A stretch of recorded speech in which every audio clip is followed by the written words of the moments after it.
Do you feel like a fraud? Are you worried about your clients, your colleagues, or your boss finding out that you aren't actually as good at this as they think you are? So, if the answer is yes, you might have imposter syndrome, which affects around 70% of people, in fact, at one point or another. Now, what exactly is imposter syndrome and why does this phenomenon of self doubt plague even the most successful people?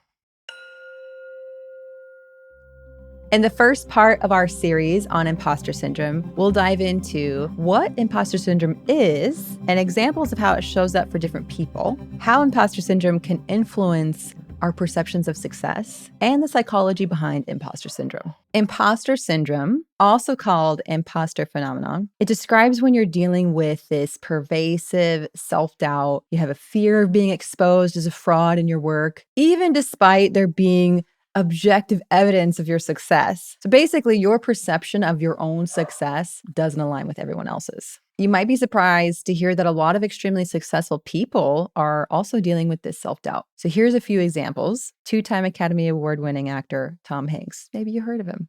In an interview, he said, "No matter what we've done, there comes a point where you think, how did I get here? When are they going to discover that I am, in fact, a fraud and take everything away from me?" Also, you might have heard of the poet Maya Angelou. She said, "I have written 11 books, but each time I think, uh-oh, they're going to find out now. I've run a game on everybody and they're going to find me out." I too have experienced imposter syndrome, especially when I first started becoming a meditation teacher, thinking, oh no, everyone's going to realize that I have my own personal problems, that I'm not a perfect human being. I'm not some wise, holy sage individual. And suddenly they're going to find out that I'm a fraud. So the psychology behind imposter syndrome is pretty complex, but there's a ton of research currently being done to understand it better. What we do know so far is that these imposter feelings are super wrapped up in our perceptions of success, our own level of self-doubt, and our own personal histories in school and at the workplace. According to Martin Hecker, a professor at the University of Louisville, some of the biggest causes for imposter syndrome are this. Perfectionism. Sound familiar? Feeling like you need to be perfect all the time. If you do anything but be perfect, you might feel like a fraud. I know I've struggled with that. Also, something called superheroism. Yes, this is a term that psychologists use. It's a feeling that you need to push yourself to your limits at all times and be Superwoman, Wonder Woman, Superman, or else you aren't worthy.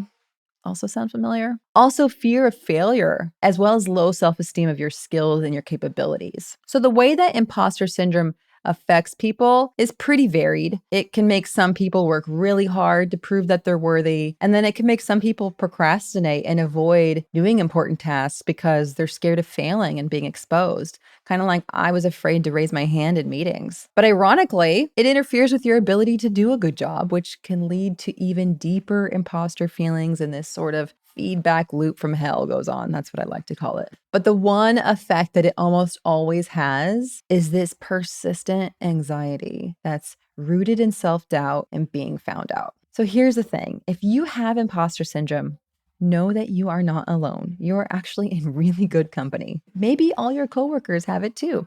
And know that these feelings of self-doubt may not have any connection to your actual skills or how other people perceive your success. But I get it. It can take some time to work through this. And we're going to get into strategies for doing that in the next 2 parts of this series. So as a first step to overcoming imposter feelings, try sharing the doubts you're having with someone else, someone who you know is going to support you. Because talking to them about it might actually feel like a relief finally, like a weight lifted off your chest, like you don't have to hide from this feeling any longer. And they might even help put the feelings into better perspective for you.